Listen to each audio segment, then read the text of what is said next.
President Trump's first joint address to Congress of his second term sounded at times more like a campaign speech as he renewed promises for an American golden age, his phrase, and called his predecessor the worst president in American history and declared that the country will be woke no longer. He also bragged about imposing tariffs on America's largest trading partners, giving Elon Musk the power to slash government and trying to jumpstart peace negotiations between Ukraine and Russia. Here's some of that. Earlier today, I received an important letter from President Zelensky of Ukraine. The letter reads, Ukraine is ready to come to the negotiating table as soon as possible. Simultaneously, we've had serious discussions with Russia and have received strong signals that they are ready for peace. Wouldn't that be beautiful? It's time to end this senseless war. If you want to end wars, you have to talk to both sides. Nearly 4 years ago. Joining us now to break it all down into bite-sized little nuggets, political contributors Joel Payne and Democratic strategist Terry Sullivan, a Republican strategist. Thank you for being here, gentlemen. There was so much to break down. I want to go to you first, Joel. I've heard Hakeem Jeffries, the Democratic House leader, say that Democrats are kind of waiting for their pitch when it comes to dealing with Donald Trump. Did they get their pitch last night? Well, I think they had an opportunity to show how they wanted to respond to this version of Donald Trump and Republicans. And look, I think Democrats chose a lot of different ways to do that. Some of them, Leader Jeffries and others in the Democratic leadership, declined to come out as form would be with the procession at the beginning of the speech. Some of them didn't show up. Some of them held signs. Some of them did live streams. I actually think it was a moment where Democrats actually met the opposition energy of their base. The base has been at a low boil, but a boil that's rising.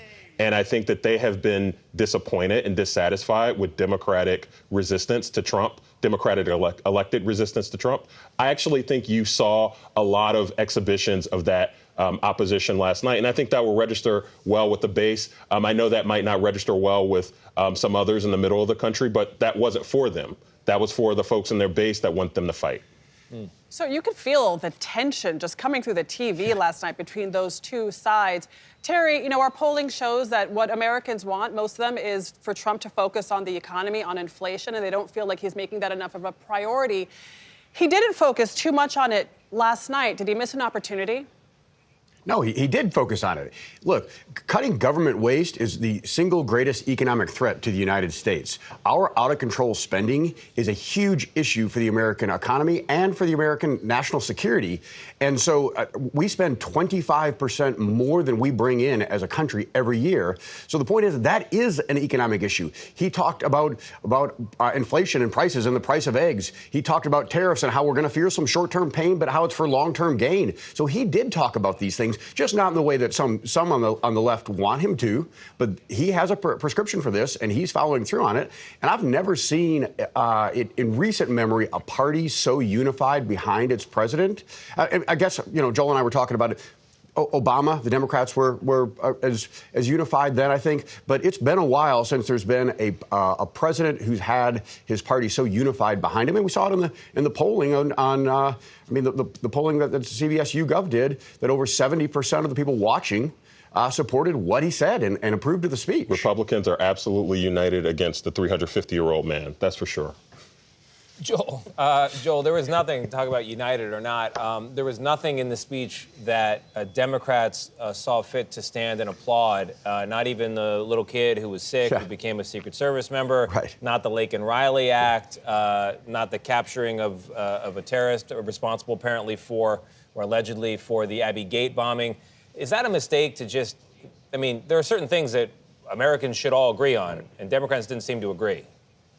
I actually saw some I think it depends on the camera shots, and maybe the reporting in the hall was different. I saw some Democrats applaud. I saw Mark Kelly applaud for some of the immigration measures that Donald Trump talked about. I saw others applaud. They might not have stood. They might not have done it with sparklers on, but there was acknowledgement of those moments that were meant to unify us. But look, let's just make no mistake about it.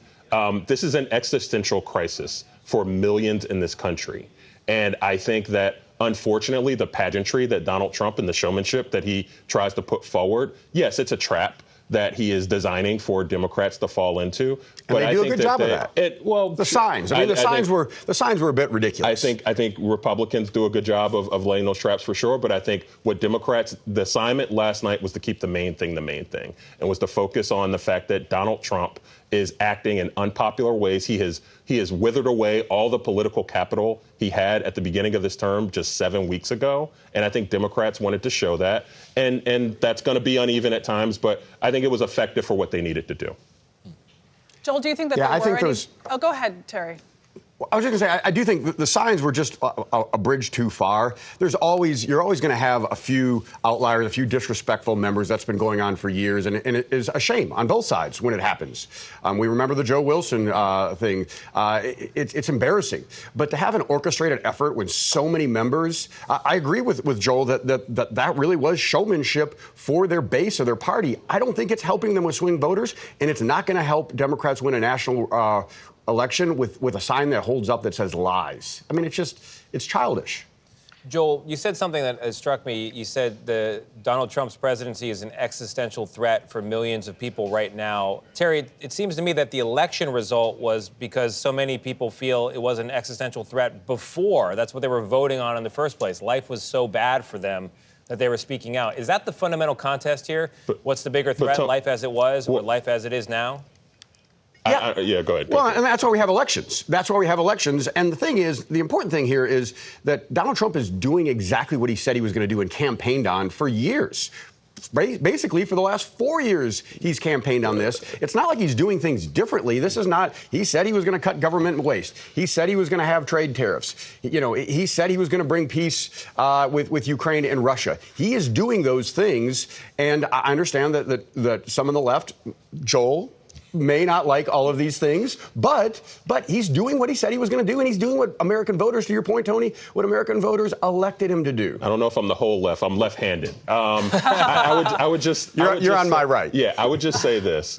Yes, Donald Trump, there is a version of this that he is claiming to be carrying out the mandate that he received from the American people. The mandate he received was for cheaper eggs and for common sense. It wasn't to go and target political enemies. It wasn't to go sue media companies. It wasn't to go change sides on the war between Ukraine and Russia.